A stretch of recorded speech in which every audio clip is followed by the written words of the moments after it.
capítulo 2.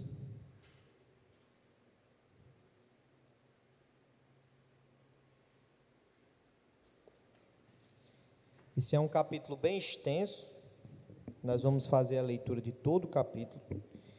Então eu peço a você que rogue aí ao Senhor por graça, para que você preste atenção nessa leitura. A parte mais importante é a leitura do texto, que afinal de contas, a autoridade final durante qualquer exposição não é a opinião do pregador, é o texto que está sendo exposto. Então, preste bastante atenção aos detalhes durante essa leitura. Todos acharam? Quem achou, dê um amém bem alto aí. Amém. No segundo ano do reinado de Nabucodonosor, teve este um sonho. O seu espírito se perturbou e passou-se-lhe o sono. Então, o rei mandou chamar os magos, os encantadores, os feiticeiros e os caldeus, para que declarassem ao rei quais lhe foram os sonhos. Eles vieram e se apresentaram diante do rei. Disse-lhes o rei: tive um sonho, e para sabê-lo está perturbado o meu espírito. Os caldeus disseram ao rei em aramaico: ó rei, vive eternamente. Dize o sonho a teus servos e daremos a interpretação.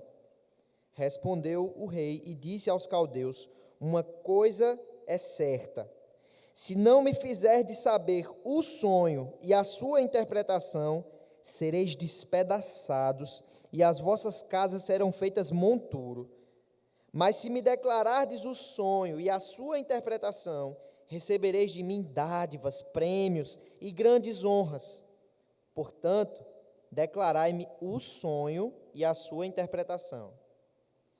Responderam segunda vez e disseram: diga o rei o sonho a seus servos e lhe daremos a interpretação. Tornou o rei e disse: bem percebo que quereis ganhar tempo, porque vedes que o que eu disse está resolvido, isto é, se não me fazeis saber o sonho, uma só será a vossa sentença, pois combinastes palavras mentirosas e perversas para as proferirdes na minha presença, até que se mude a situação. Portanto, dizei-me o sonho, e saberei que me podeis dar-lhe a interpretação.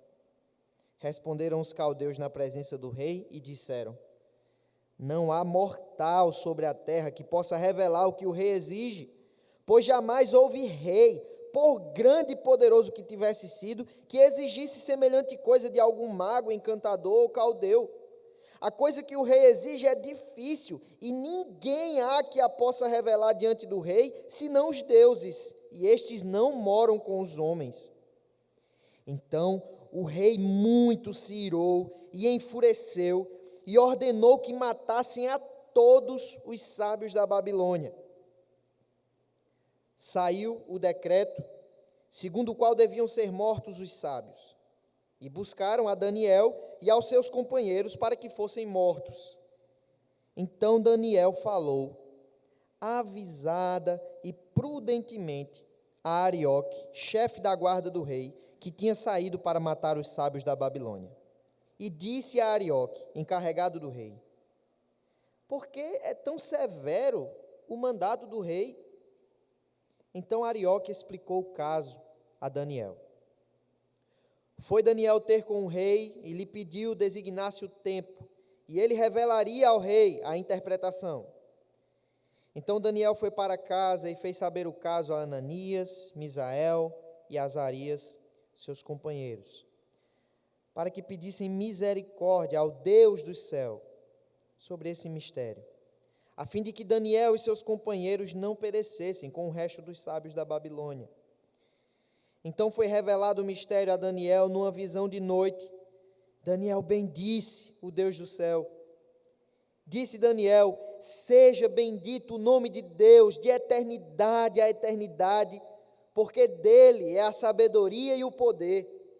É ele quem muda o tempo e as estações, remove reis e estabelece reis. Ele dá sabedoria aos sábios e entendimento aos inteligentes. Ele revela o profundo e o escondido.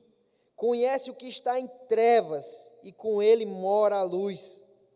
A ti, ó Deus de meus pais, eu te rendo graças e te louvo, porque me deste sabedoria e poder, e agora me fizeste saber o que te pedimos, porque nos fizeste saber este caso do rei.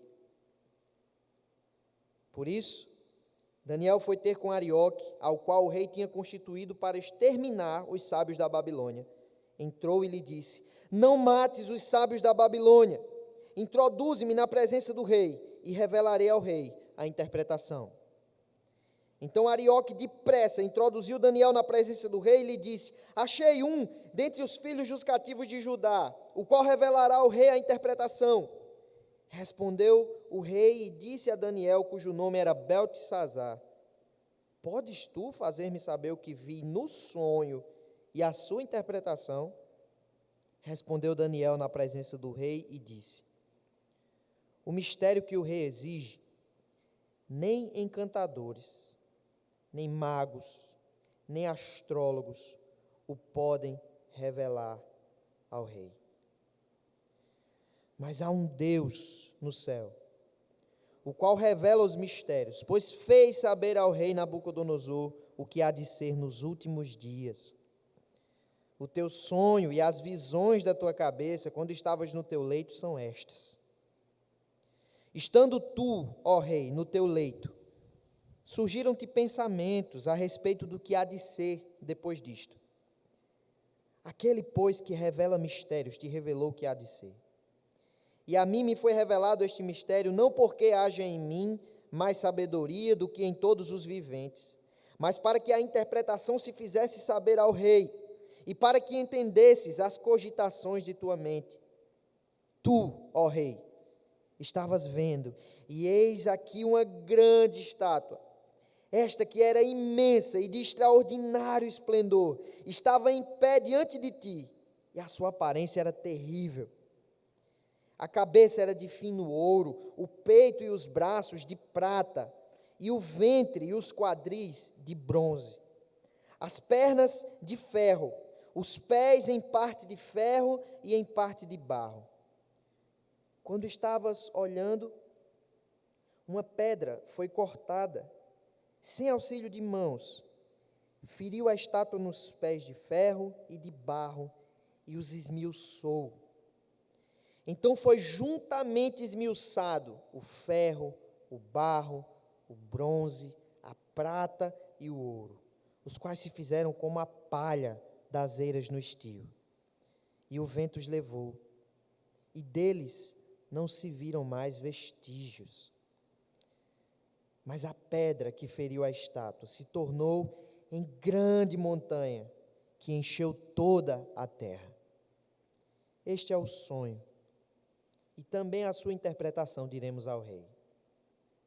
Tu, ó rei, rei de reis, a quem o Deus do céu conferiu o reino, o poder, a força e a glória, a cujas mãos foram entregues os filhos dos homens, onde quer que eles habitem, e os animais do campo e as aves do céu, para que dominasses sobre todos eles. Tu és a cabeça de ouro.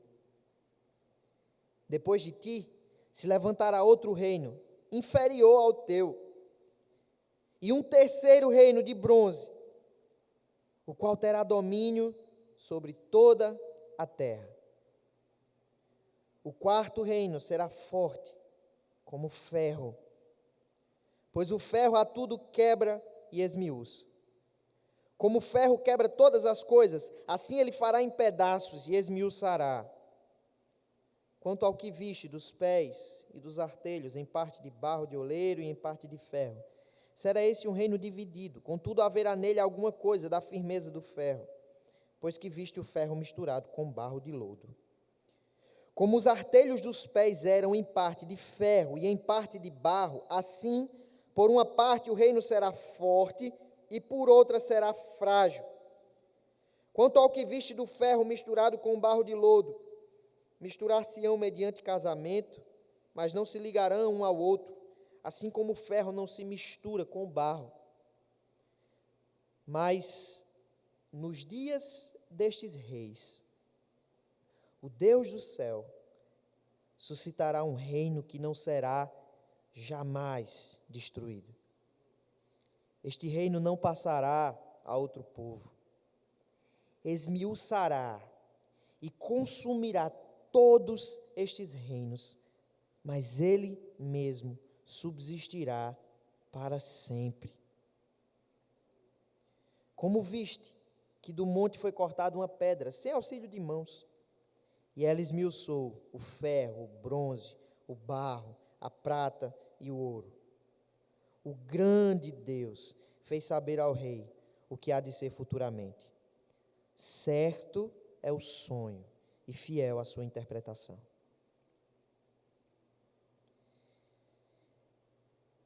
Então, o rei Nabucodonosor se inclinou e se prostrou rosto em terra perante Daniel, e ordenou que lhe fizessem ofertas de manjares e suaves perfumes.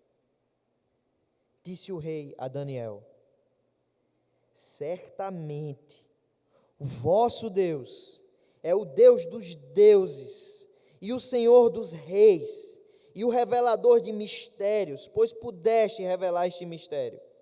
Então o rei engrandeceu a Daniel e lhe deu muitos e grandes presentes, e o pôs por governador de toda a província da Babilônia, como também o fez chefe supremo de todos os sábios da Babilônia. A pedido de Daniel, constituiu o rei a Sadraque, Mesaque e Abednego sobre os negócios da província da Babilônia. Daniel, porém, permaneceu na corte do rei. Que texto impressionante, não é? Precisava nem pregar. Só a leitura do texto já é emocionante. Nós temos aqui uma história real. É importante que você creia nisso. Isso aqui é uma história real, não é um conto da carochinha. Isso aqui não foi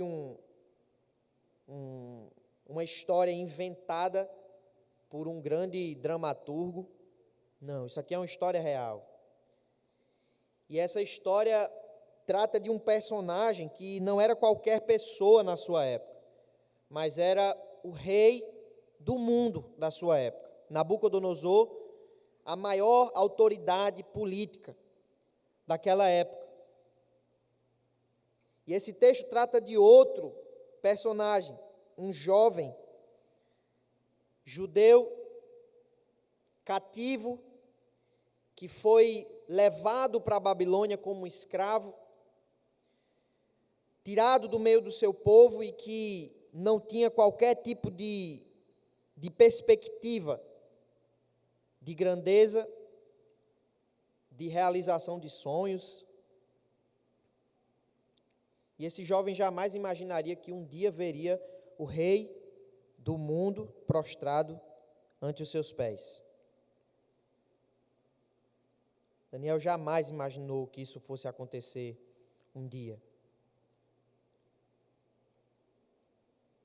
O texto se inicia dizendo que no segundo ano do reinado de Nabucodonosor, e aqui é importante a gente entender mais uma vez aquilo que eu disse na introdução com relação à forma de contagem dos anos de reinado de um rei por parte dos babilônicos, por parte dos caldeus, porque se você tentar olhar para esse texto a partir da visão que nós temos, da nossa forma de contar os anos de reinado ou de liderança do presidente da República, por exemplo, a gente vai encontrar aqui uma contradição entre o capítulo 2 e o capítulo 1.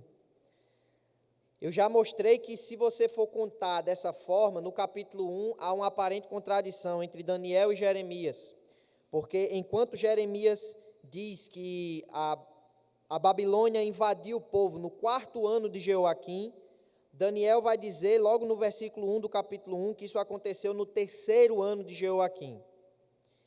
E capítulo 1 e capítulo 2, talvez você não tenha percebido essa aparente contradição, mas no capítulo 1, nós vemos que esses jovens que foram levados para a Babilônia por Nabucodonosor, eles seriam preparados durante 3 anos, e só depois eles poderiam servir na presença do rei.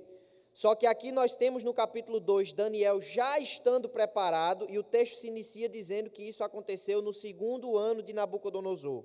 Ora, se Daniel passou 3 anos de preparação durante o reinado de Nabucodonosor, como é que estaria no 2º ano?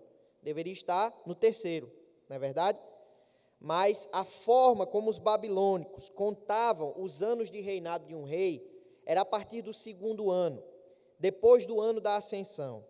Então, o primeiro ano de um rei era chamado o ano da ascensão ao trono. Esse ano não contava. E eles passavam a contar os anos de reinado de um rei a partir do 2º ano. Então, Nabucodonosor está aqui no seu 3º ano de reinado já, mas como Daniel está escrevendo esse texto aqui a partir de uma mentalidade babilônica, tá certo? Inclusive, o texto é escrito em aramaico, que era a língua dos caldeus. Daniel não foi escrito completamente em hebraico, tá certo?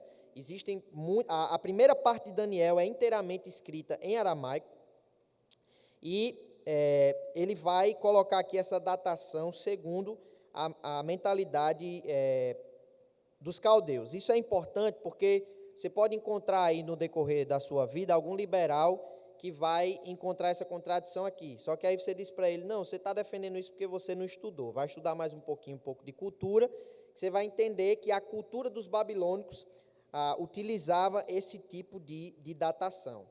Então seria muito estranho se o autor não se desse conta dessa contradição aqui no texto. Não é contradição, é simplesmente a forma de datação, tanto no capítulo 1,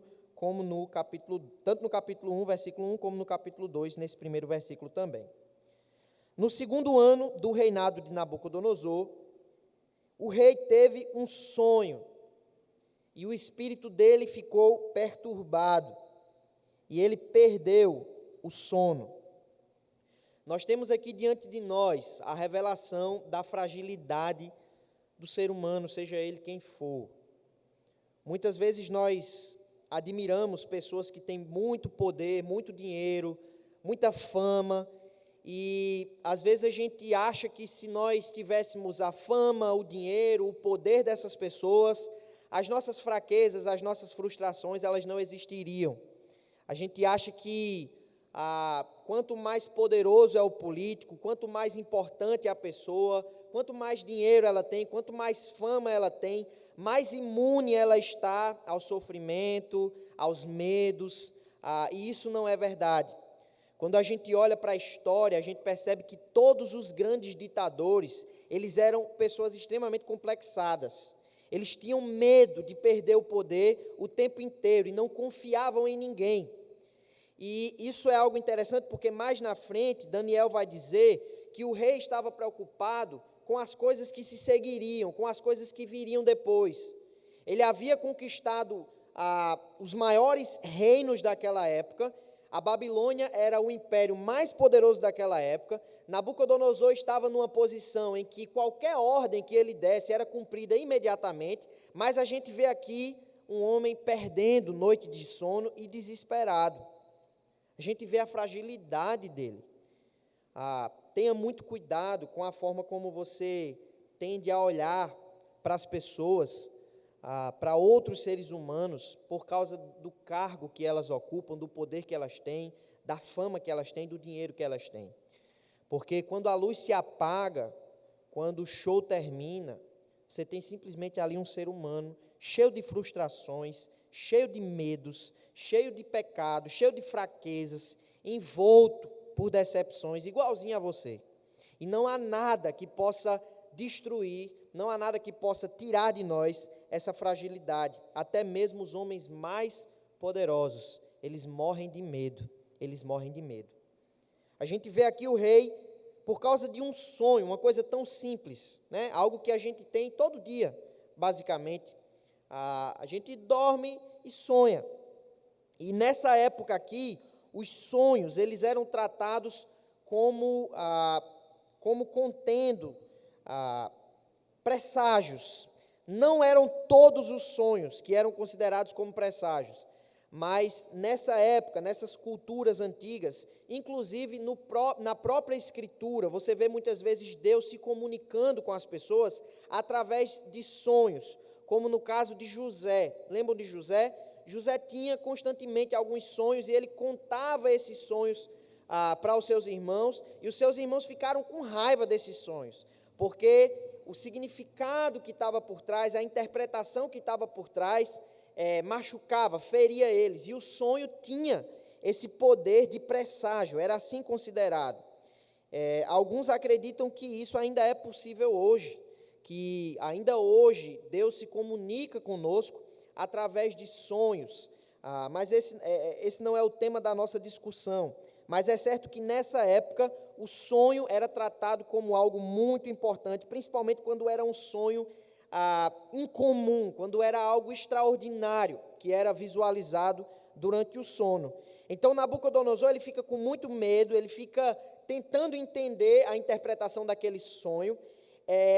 Aparentemente ele já sabia o que significava aquele sonho quando se tratava do fim do seu reinado. Ele sabia que aquele sonho dizia respeito às coisas que viriam a seguir, mas ele não sabia interpretar aquele sonho a partir de cada detalhe. Então, por isso que ele fica aterrorizado, ele fica inquieto, a ponto de perder o sono. Ele não consegue dormir. Então, ele manda, no versículo 2, chamar os magos, os encantadores, os feiticeiros e os caldeus. Ele manda chamar os sábios daquela época, os sábios, os maiores sábios da Babilônia, que serviam ao rei. Nós não temos aqui como explicar, como interpretar cada um desses termos aqui, encantadores, feiticeiros, caldeus, magos. Vocês vão ver que, dependendo da tradução, o adjetivo aqui é diferente. Porque no original, as palavras no original, elas são muito difíceis de serem traduzidas com precisão. Mas a maioria dos estudiosos dizem que a palavra caldeu é como se fosse um resumo de tudo isso. O termo caldeu, ele passou a ser utilizado não apenas para designar uma etnia, mas também para designar os sábios. Quando você dizia assim, fulano é um caldeu, era como se você estivesse dizendo assim, fulano é um sábio. Ele é alguém que lida com...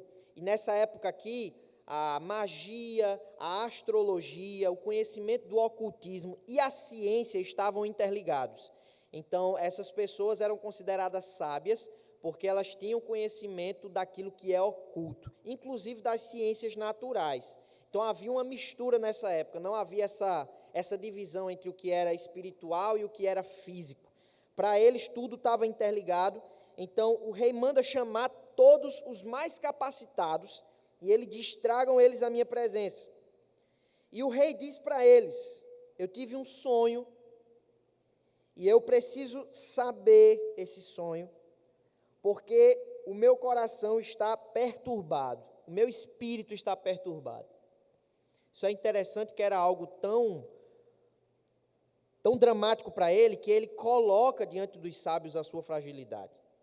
Ele diz, eu quero deixar bem claro para vocês que o que eu tenho para dizer para vocês aqui não é uma brincadeira.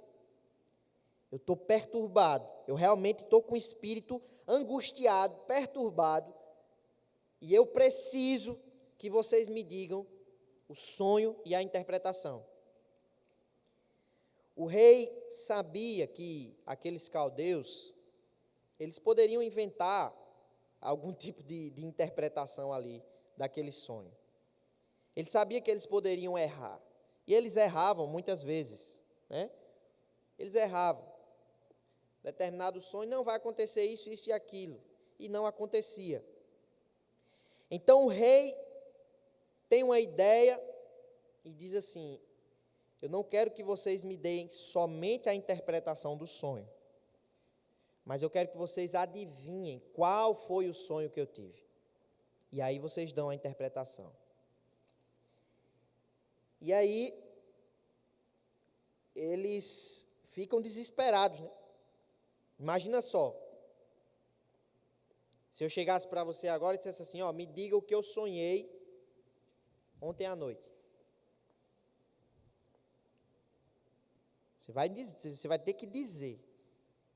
Só que o rei não disse só que eles tinham que dizer. Ele disse assim: se vocês não disserem, vai morrer todo mundo. Então, para chegar nesse ponto de o rei ameaçar de morte todos os sábios do seu reino, seus conselheiros, aqueles que estavam constantemente diante do trono dele, dando conselhos, instruções acerca de como ele deveria reinar, estão sendo agora ameaçados de morte por ele. Uma coisa é certa: se não me fizerdes saber o sonho e a sua interpretação, vocês vão ser despedaçados, e não somente eles, mas as vossas casas serão feitas monturo. Vou matar vocês e a família de vocês, se não me disser. Diga aí se não era bruto esse menino.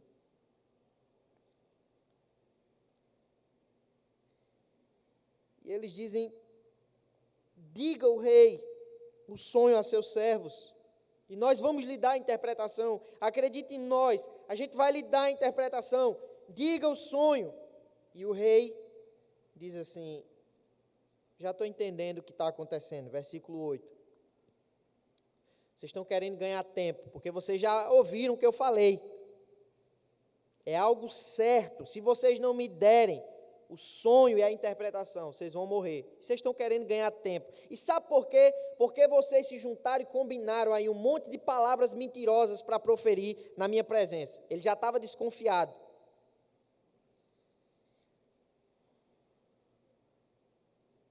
Pessoas que estão com medo, pessoas prepotentes, elas têm uma capacidade muito grande de acusar os outros, de não confiar nos outros. Pessoas que têm muito dinheiro, que têm muito poder, que têm muita fama, eles tendem a ser extremamente desconfiados com todo mundo. E eles tendem a estudar você. Nabucodonosor olha para eles e já chega a uma conclusão. Os caras não deu nem tempo eles falarem. Eles estão simplesmente solicitando: diga o sonho. E ele diz: não, vocês combinaram um monte de palavra perversa para dizer na minha presença. Vocês estão tudo aí se combinando para me enganar. Pensa que eu sou burro? Nada disso. Me dê o sonho.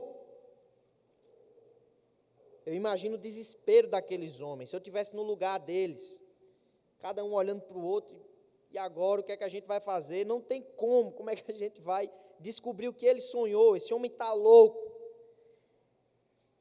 E eles ficaram tão desesperados que eles chegam a pronunciar palavras diante do rei de confronto. É como se eles dissessem assim: ó, não tenho o que fazer, eu vou morrer mesmo, mas eu também não vou morrer sem dizer umas poucas e boas na cara dele, não. Olha aqui, rei, não existe um mortal na terra que possa fazer isso. É como se ele estivesse assim: você está louco. Não existe um mortal na face da terra que possa revelar o que o rei exige. Jamais houve um rei que pedisse tal coisa, por mais poderoso que ele tivesse sido, de um mago, encantador ou caldeu. A coisa que o rei exige é difícil, e ninguém há que possa revelar diante do rei. Somente os deuses, e eles não moram com os homens. É como se eles estivessem assim: ó, só existe algumas pessoas que podem revelar isso a você, os deuses. Só que eu vou logo lhe dizer: eles não moram com os homens, não. Você não vai achar o endereço deles, não. Você pode procurar onde for, e você não vai achar. Você vai matar todos os magos, encantadores, os caldeus, vai matar todo mundo, mas não se preocupe, você não vai achar ninguém capaz de revelar esse mistério, porque os deuses não moram entre nós. E aí o versículo 12 diz que o rei muito se irou, se enfureceu. Imagina só, Nabucodonosor irado ali. Ele estava fora de si. E ele ordenou que fossem mortos, os sábios. O que é interessante é que Daniel não estava nesse grupo.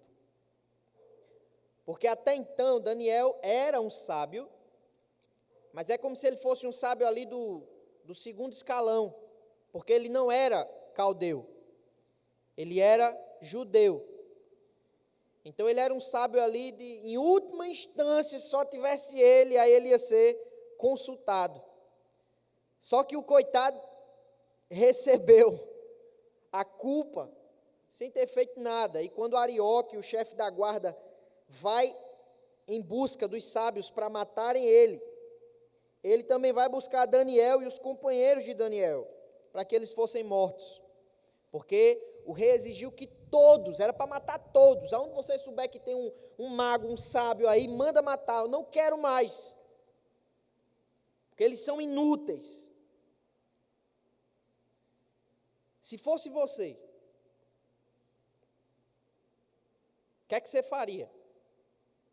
Chegou um cara na porta da sua casa e disse assim: vamos ali que o rei mandou lhe matar, porque os sábios, os encantadores, não conseguiram descobrir o mistério dele. E Daniel fala avisada e prudentemente. Essas duas palavras aqui, elas são muito interessantes, porque ele poderia dizer assim: Daniel falou a Arioque. Daniel disse a Arioque, chefe da guarda do rei, que tinha... Não, ele diz assim: Daniel falou avisada e prudentemente. Isso é muito parecido com o que a gente vê no capítulo 1, quando Daniel vai até o chefe dos eunucos e pede que lhe fosse dado legumes e água para comer. E não consegue da primeira vez, e aí ele pensa, e de forma muito sábia, ele tem uma ideia: espera aí, experimenta a gente durante 10 dias. Daniel era um homem de espírito manso e que parava para pensar nos seus momentos mais difíceis. Então, a imagem que o texto passa aqui para a gente é de Daniel: calma, espera aí, você veio me matar? Foi. Mas olha, espera aí, por quê? O que é que está havendo? E o interessante é que o chefe da guarda responde: por que é tão severo o mandado do rei? Versículo 15. Então Arioque explicou o caso a Daniel. E Daniel foi ter com o rei e lhe pediu que lhe designasse tempo, e ele revelaria ao rei a interpretação. Primeiro que Daniel aqui teve muito coragem, né? Porque o rei disse para os magos: vocês estão querendo ganhar tempo. E Daniel vai diante do rei e diz assim: me dê um tempo. Mas o rei concede, porque Daniel foi sincero. Daniel disse: vou ser sincero, eu preciso de um tempo.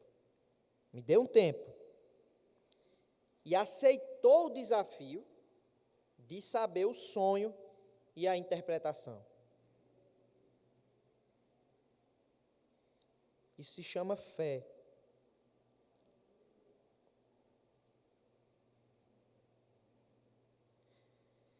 Daniel foi para casa e a primeira coisa que ele fez, naquela situação extremamente difícil, onde ele estava perto de perder sua vida, foi chamar seus irmãos. E ele fez saber o caso a Ananias, Misael e Azarias, seus companheiros, para que eles pedissem misericórdia ao Deus do céu sobre este mistério, a fim de que Daniel e seus companheiros não perecessem com o resto dos sábios da Babilônia. Daniel pediu oração. Isso aqui não é nada extraordinário. Daniel se viu naquela situação em que ele estava prestes a perder sua vida. E ele diz: eu preciso ter alguma ideia, eu preciso fazer alguma coisa para descobrir esse sonho do rei. Eu vou dar 3 pulinhos, eu vou ler o Antigo Testamento inteiro, eu vou mais para a igreja. Não, ele diz assim: espera aí. Primeira coisa, eu não vou conseguir lidar com isso sozinho. Vou chamar meus irmãos e vou pedir que eles orem juntamente comigo. Diferentemente de nós, Daniel acreditava no valor da oração. Eu faço parte de uma congregação bem pequena e uma das coisas mais frustrantes para mim é chegar no domingo e ver a igreja cheia. E nas terças-feiras, são a reunião de oração lá em Pé do Galo, ter 2 ou 3 irmãos.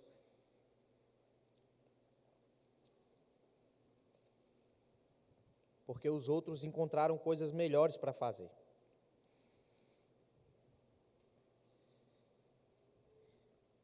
Porque nós fazemos parte de uma geração que esqueceu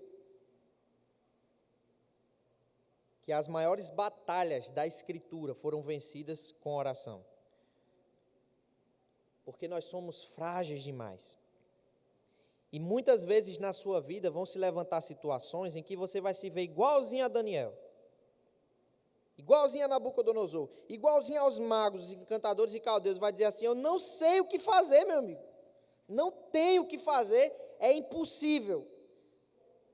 Chegou num ponto em que as minhas mãos já não têm mais qualquer poder para fazer absolutamente nada. Nessas horas, sabe o que é que você faz? Chama seus irmãos, conta para eles, ore junto com eles e creia.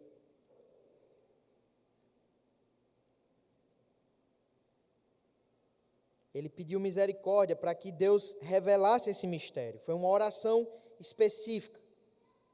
E eu imagino ali aqueles jovens diante de Deus, intercedendo, orando, pedindo ao Senhor.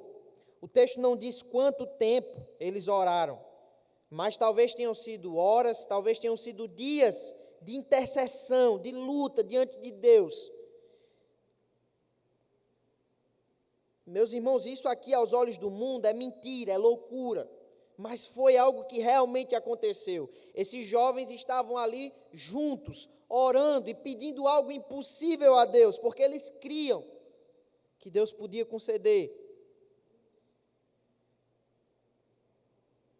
E talvez você não tenha se dado conta do valor dessas palavras do versículo 19. Mas o versículo diz assim: então foi revelado o mistério a Daniel numa visão de noite. Imagina Daniel, talvez cansado de tanto orar naquele dia, de tanto interceder. Quem sabe já faziam semanas, a gente não sabe quanto tempo foi, que eles estavam ali pedindo, implorando a Deus, e o rei ficando cada vez mais irado, e não vinha resposta. Aí de repente, Daniel, à noite, tem uma visão, onde Deus revela para ele o sonho, detalhes do sonho e a interpretação. Daniel deve ter pulado da cama, corrido lá na casa de Ananias, Misael e Azarias. Mas antes de tudo, sabe o que ele faz? Ele agradece a Deus, ele louva a Deus, ele glorifica a Deus.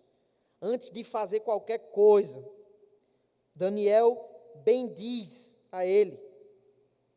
Ele bendice o Deus do céu. E isso aqui é algo muito interessante no livro de Daniel, porque Deus é chamado constantemente de Deus do céu. É um título que é bem peculiar ao livro de Daniel. O Deus do céu ou o Rei do céu. Porque o tempo inteiro a gente tem no livro de Daniel um contraste entre um reino terreno, entre os reinos terrenos e o reino de Deus, o reino celestial. Lembram que na introdução eu falei sobre o tema geral do livro de Daniel, que muitos dizem que é a soberania de Deus, e é verdade, é o reino de Deus. Deus se mostra como aquele que estabelece reis, que derruba reis. Ele é aquele que reina desde toda a eternidade. e que um dia estabelecerá na terra, é o que Daniel diz, na terra, um reino que não terá fim, um reino terreno, onde um homem reinará, o Filho do Homem reinará. Daniel faz um louvor, que não é um louvor presbiteriano, é um louvor pentecostal. Eu imagino ele de mãos levantadas, vibrando, todo arrepiado, imagina só, todo arrepiado, um milagre, vibrando, louvando a Deus, engrandecendo ao nome de Deus. A ti, ó Deus de meus pais, eu te rendo graças e te louvo, porque me deste sabedoria e poder, e agora me fizeste saber o que te pedimos, porque nos fizeste saber este caso do rei. Ele louva, engrandece o nome de Deus. E aí Daniel chama Arioque e diz: não mates os sábios da Babilônia. Isso aqui é algo interessante, porque Daniel poderia ter dito assim: não mate a mim e os meus amigos. Porque se você parar para pensar, esses sábios eram rivais de Daniel, eram concorrentes. Daniel poderia ter dito assim: o que for aí de mago, de idólatra, esses caras que acreditam em todo tipo de ocultismo, de coisa maligna, pode matar tudinho. Agora eu e os meus amigos não matem não, porque a gente tem a revelação do mistério. Talvez se fôssemos muitos de nós, a gente diria isso.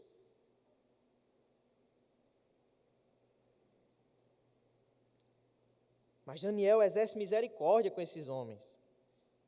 E o que é interessante é que depois ele vai ser perseguido por esses caras. Ele e os seus amigos vão ser perseguidos por eles, porque não se curvaram. Os amigos de Daniel não se curvaram diante do monumento que o rei erigiu. Mas Daniel tem misericórdia e diz: não mates os sábios da Babilônia. Me introduza na presença do rei, e eu vou revelar ao rei a interpretação. Então Arioque depressa introduziu Daniel na presença do rei e lhe disse: achei um dentre os filhos dos cativos de Judá, o qual revelará ao rei a interpretação. É interessante que Arioque, ele chama a atenção para ele, né? Ele diz: eu achei. Como se quisesse, tá vendo aí, ó? Sou o cara, eu achei um, viu? Não foi ele que achou, né? Daniel foi até ele. E o rei disse a Daniel, cujo nome era Beltesazar: podes tu fazer-me saber o que vi no sonho e a sua interpretação? E meus irmãos, Daniel poderia dizer assim: é claro que eu posso. Na hora. Vai ser agora. Pensa que aqui está o cara que pode. Aqui está o servo de Deus, meu irmão. Aqui está o profeta.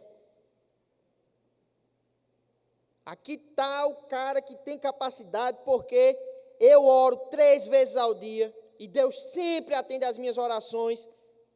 Eu sou sábio demais, que Deus me concedeu sabedoria mais do que todos os magos da Babilônia. Está aqui o cara que pode. Mas sabe o que é que Daniel diz? O mistério que o rei exige, nem encantadores, nem magos, nem astrólogos o podem revelar. E olha aí para o versículo 30. E a mim me foi revelado este mistério, não porque haja em mim mais sabedoria do que em todos os viventes.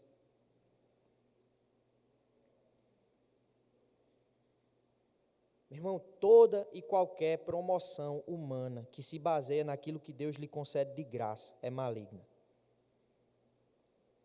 Toda e qualquer promoção humana que você angaria para si, naquilo que Deus lhe concede de graça, é maligno. De graça recebeste, de graça dai. Por isso que tenha muito cuidado quando você idolatra pregadores, porque eles são incríveis na sua exposição da palavra. Tenha muito cuidado com os ídolos que surgem dia após dia no meio evangélico E não é só no meio neopentecostal, não, é no meio reformado. Nós temos ídolos. Nós temos aqueles pregadores que, quando sobem no púlpito, parece que é o próprio Jesus subindo no púlpito. Enquanto que muitas vezes os próprios pastores, pastor Diogo da nossa igreja local, os presbíteros, quando sobem no púlpito, a gente já está bocejando antes de começar a mensagem. Que afinal de contas ele não tem milhões de seguidores no Instagram, ele não tem tantas visualizações no YouTube.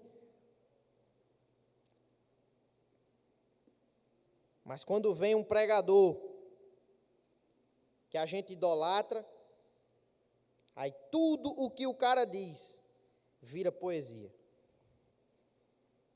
A Bíblia é um livro. Rapaz, tu viu como foi profundo aquilo que fulano falou? A Bíblia é um livro. Se tu parar para pensar, né? Rapaz, a Bíblia, eu vou tuitar isso aqui, eu vou compartilhar isso. A Bíblia é um livro. Esses dias eu vi um cara postando uma frase de John Bunyan, que era assim: a Bíblia é a inerrante palavra de Deus. John Bunyan. Aí eu fiquei assim, eu digo,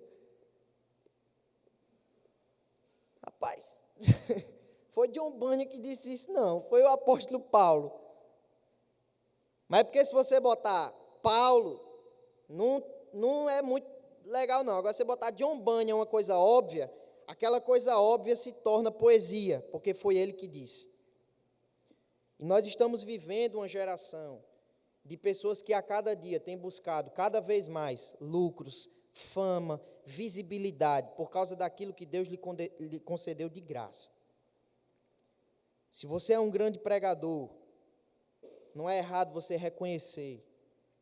Se você é um evangelista, não é errado você reconhecer. Se Deus tem concedido a você revelação, mistério, profecia, interpretação de sonhos, não é para você sair fazendo propaganda de si mesmo. Porque qualquer tipo de promoção naquilo que o Senhor lhe concedeu de graça é maligna. Daniel diz: ninguém é capaz de revelar esse mistério do rei, inclusive eu, rei. Não pense que eu estou aqui diante do Senhor porque eu adivinhei, porque eu tenho capacidade, porque eu tenho poder para descobrir os mistérios. Não. Mas eu estou aqui para falar de um Deus que revela mistérios. Há um Deus no céu, versículo 28.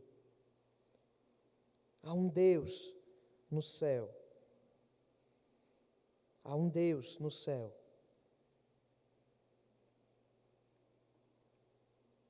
Muitas vezes nós estamos interessados, meus irmãos, em convencer o mundo, utilizando argumentos que são humanos, em convencer o mundo daquilo que é certo, em convencer o mundo de que precisam de Cristo, baseando-se em argumentos humanos, fundamentando-se meramente na tecnologia. A gente acha que o que vai fazer com que mais pessoas venham para a igreja é a tecnologia, e embora a tecnologia seja muito boa, não é. Às vezes a gente acha que a nossa argumentação filosófica vai convencer um ateu de que Deus é real. Às vezes a gente acha que o papel da igreja é ficar dialogando com o mundo, usando os próprios critérios e padrões do mundo. Não, a igreja é chamada a olhar para o mundo e dizer: ó, há um Deus nos céus. Por mais que vocês queiram negar, por mais que dia após dia você negue, mesmo que não com a sua boca, mas de forma prática, há um Deus nos céus. Ele revela mistérios, pois ele fez saber ao rei o sonho e a interpretação. E aí Daniel começa a falar para o rei o sonho. E eu não vou aqui expor versículo por versículo dessa parte, porque eu acredito que todos vocês conhecem o sonho. O rei viu uma estátua gigantesca, uma estátua monumental. a estátua de um ser humano.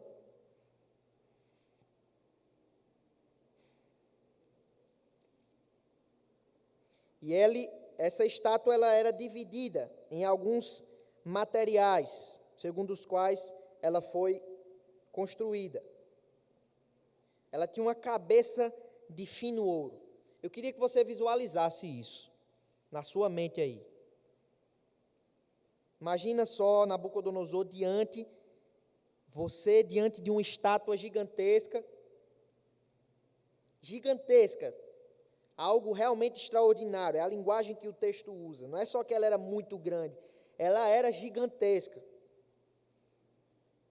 E essa estátua estava em pé diante dele, tinha a cabeça de ouro, o peito e os braços eram de prata, o ventre e os quadris de bronze, e as pernas eram de ferro, e os pés eram em parte de ferro e em parte de barro.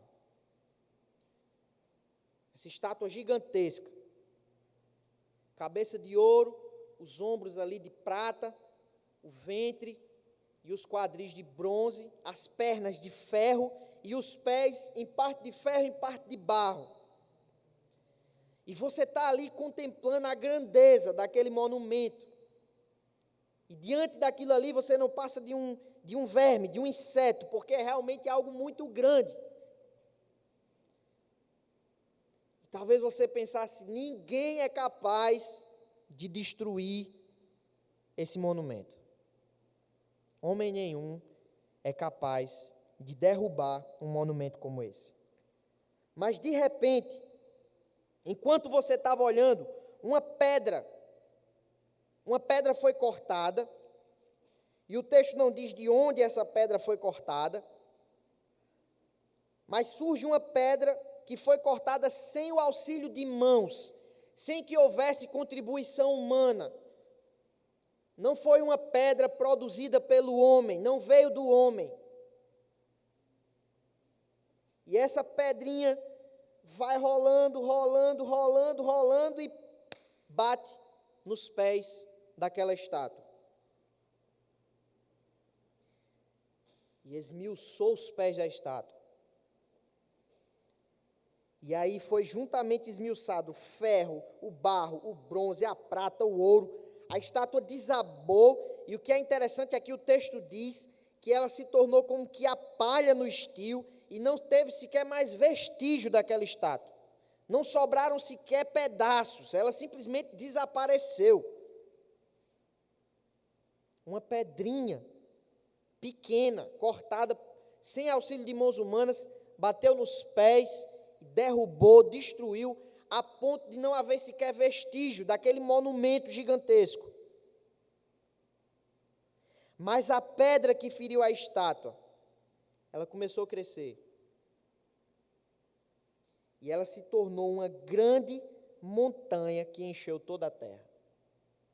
A estátua era grande, mas aquela pedrinha se tornou uma montanha que encheu toda a terra.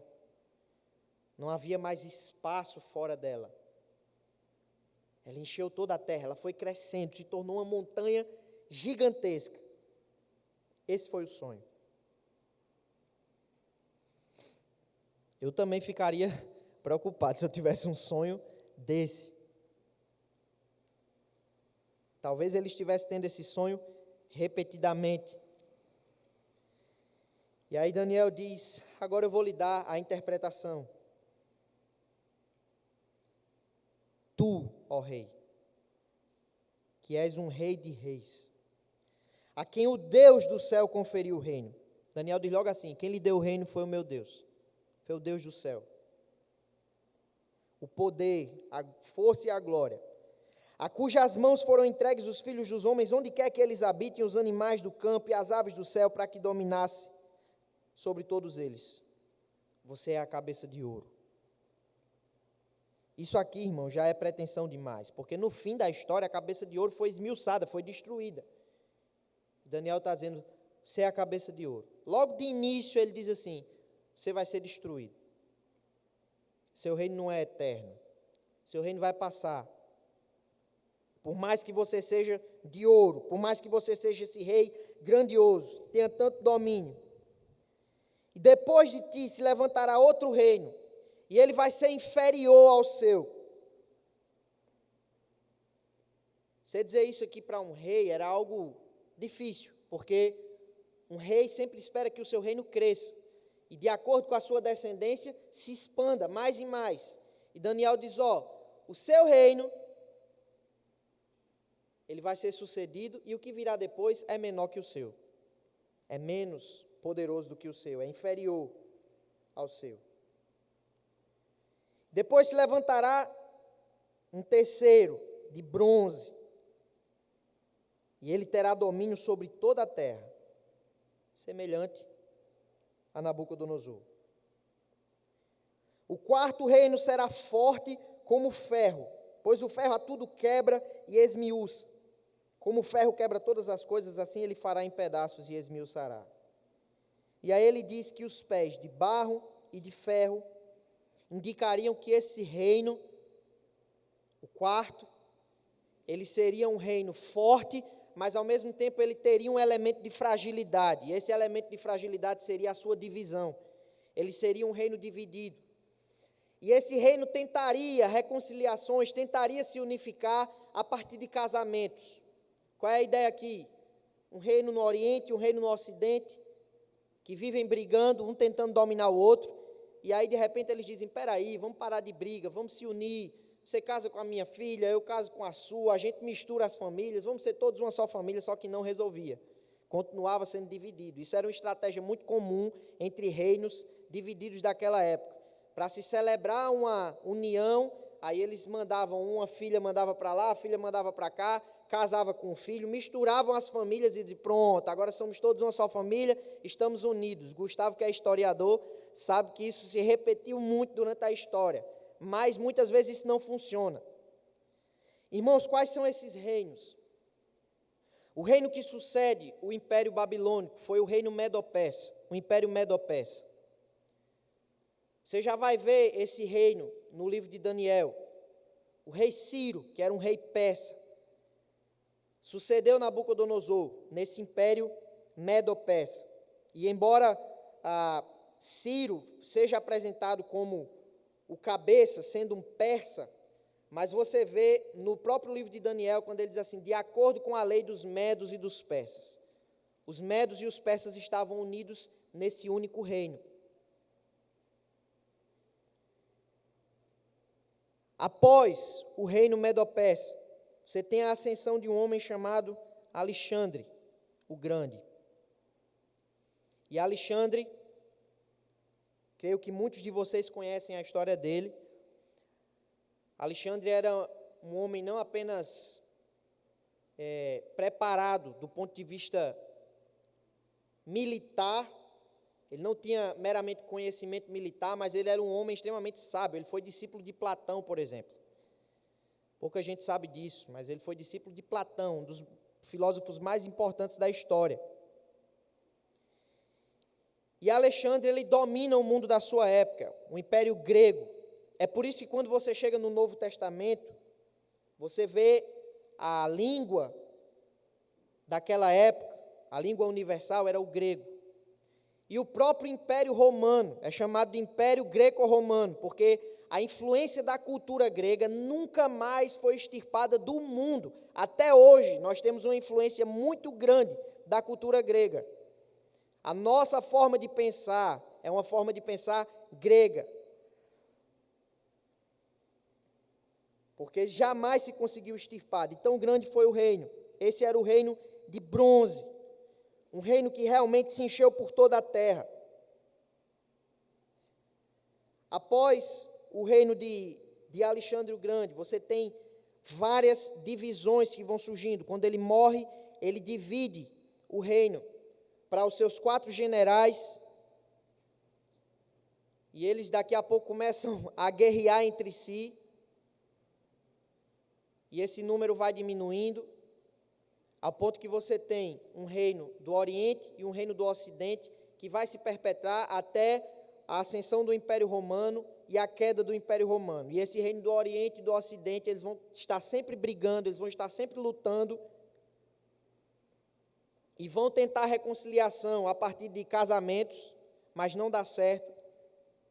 E até o fim de Roma, muita gente acha que Roma era um império completamente unificado, e era assim na cultura. Mas quando se trata de liderança, o Oriente e o Ocidente sempre lutaram entre si, sempre guerrearam entre si. E quando a gente olha aqui para o texto, Daniel está considerando o fim do Império Grego como sendo o início do Império Romano. Então, olha só, Império Babilônico, cabeça de ouro. Depois vem a prata, Império Medo-Persa. Depois vem o bronze, um reino que se estende por toda a terra, Império Grego. Depois vem o ferro, forte, que a tudo quebra, Império Romano, mas que tinha a sua fragilidade, por ser um reino dividido. Nos dias desses reis, Deus vai estabelecer um reino.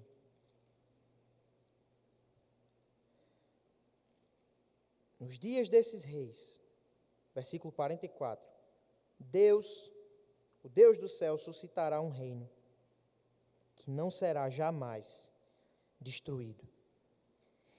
Este reino não passará a outro povo.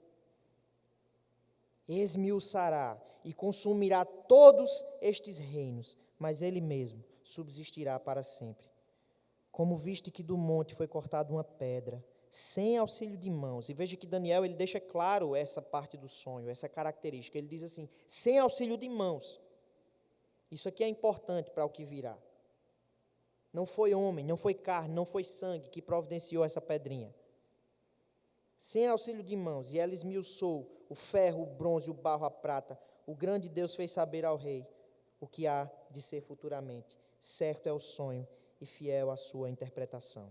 Queria convidar você a abrir sua Bíblia no Evangelho de Marcos.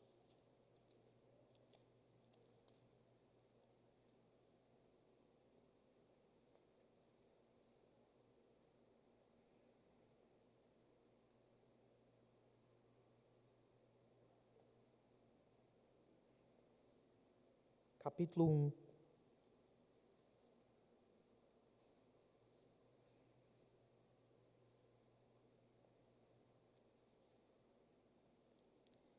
Vamos ler do versículo 2 em diante. Conforme está escrito na profecia de Isaías: Eis aí envio diante da tua face o meu mensageiro, o qual preparará o teu caminho. Isso aqui é período do Império Romano. Voz do que clama no deserto, preparai o caminho do Senhor, endireitai as suas veredas. Apareceu João Batista no deserto, pregando o batismo de arrependimento para a remissão de pecados. Saíam a ter com ele toda a província da Judéia e todos os habitantes de Jerusalém, e confessando os seus pecados, eram por ele batizados no Rio Jordão. As vestes de João eram feitas de pelos de camelo, ele trazia um cinto de couro e se alimentava de gafanhotos e mel silvestre, e pregava dizendo: após mim vem aquele que é mais poderoso do que eu, do qual não sou digno de, curvando-me, desatar-lhe as correias das sandálias. Eu vos tenho batizado com água, ele, porém, vos batizará com o Espírito Santo. Naqueles dias veio Jesus de Nazaré, da Galiléia, e por João foi batizado no Rio Jordão. Logo ao sair da água, viu os céus rasgarem-se, e o Espírito descendo como pomba sobre ele. Então foi ouvida uma voz dos céus: Tu és o meu Filho amado, em ti me comprazo. E logo o Espírito o impeliu para o deserto, onde permaneceu 40 dias sendo tentado por Satanás. Estava com as feras, mas os anjos o serviam. Depois de João ter sido preso, foi Jesus para a Galiléia pregando o Evangelho de Deus, dizendo: o tempo está cumprido e o reino de Deus está próximo. Arrependei-vos e crede no Evangelho. No dia desses reis, o Deus do céu suscitará um reino que jamais será destruído. Não por auxílio de mãos humanas, porque ele nasceu de uma virgem. Ele jamais conquistou qualquer coisa pela sua força bruta. Ele jamais dependeu do apoio de seja lá quem for. para ser reconhecido como rei. Ele jamais construiu uma estátua, um monumento, uma igreja. Ele jamais escreveu uma carta e pediu que fosse guardada em adoração a ele. Ele jamais fez propaganda de si mesmo. Ele jamais se autoproclamou rei de ninguém à força. Ele não escolheu para serem os seus discípulos os maiores filósofos da época, nem os maiores religiosos da época. Ele escolheu gente bruta, ele escolheu pescadores, publicanos, zelotes, rebeldes.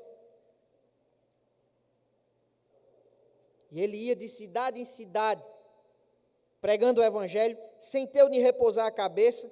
E quando as multidões iam até ele e queriam proclamá-lo rei, está lá no evangelho de João, e Jesus sabia da intenção deles de fazê-lo rei. Sabe o que é que ele faz? Ele prega um sermão que vai embora todo mundo, porque dizem assim: duro demais é esse sermão, quem é que pode suportar? E ele olha para os seus discípulos e diz assim: se vocês quiserem ir também, fiquem à vontade. Esse homem morreu abandonado pelos seus próprios discípulos, crucificado como marginal, pior. Foi ridicularizado. Nem túmulo ele tinha para ser sepultado, foi conseguido para ele. Mas ele ressuscitou e ele reuniu seus discípulos e disse: eu quero que vocês vão por todo o mundo e vocês preguem o evangelho a toda criatura. Comecem por Jerusalém, pela Judéia, vão para Samaria e até aos confins da terra.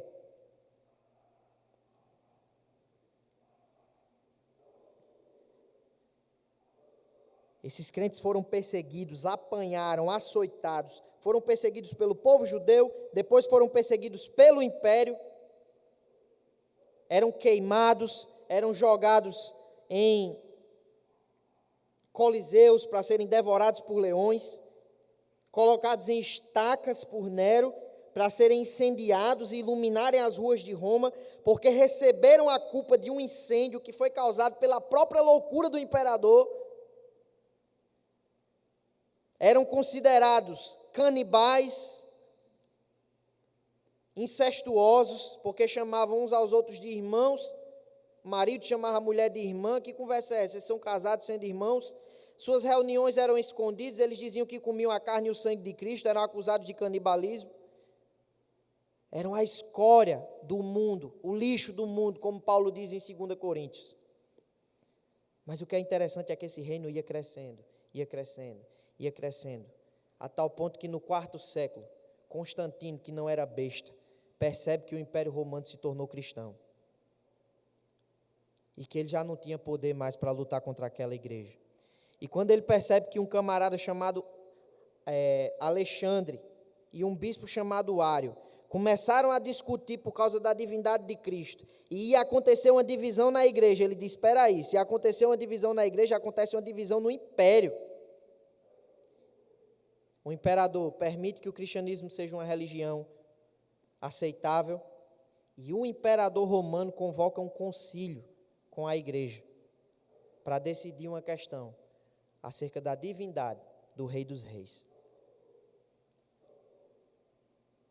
Aqueles crentes todos cheios de cicatrizes, talvez um não tinha mais a mão por ter sido torturado, aqueles bispos todo lapiados chegando naquele concílio e vendo o imperador lá sentado, porque ele já não tinha mais forças para lutar contra Cristo. Diga o nome aí para mim, Gustavo não vale, do 6º imperador de Roma. Talvez você não tenha a mínima ideia. Só que eles construíram monumentos, estátuas, fizeram propaganda de si mesmo. Jesus nunca fez. Vai em qualquer lugar do mundo e pergunta por ele. Ele é muito mais conhecido do que todos eles. E o reino dele cresce a cada dia. E chegará um momento em que ele reinará, não apenas sobre uma porcentagem do mundo, mas todas as nações virão e adorarão diante dele, porque os seus atos de justiça se fizeram manifestos. E eles dirão: ó Rei das nações, quem não temerá? Quem é que não glorificará o teu nome? Ó Rei das nações. Ele é o Rei das nações e um dia vai ficar bem claro. Essa é a nossa esperança. Amém? Curve sua cabeça e ore comigo.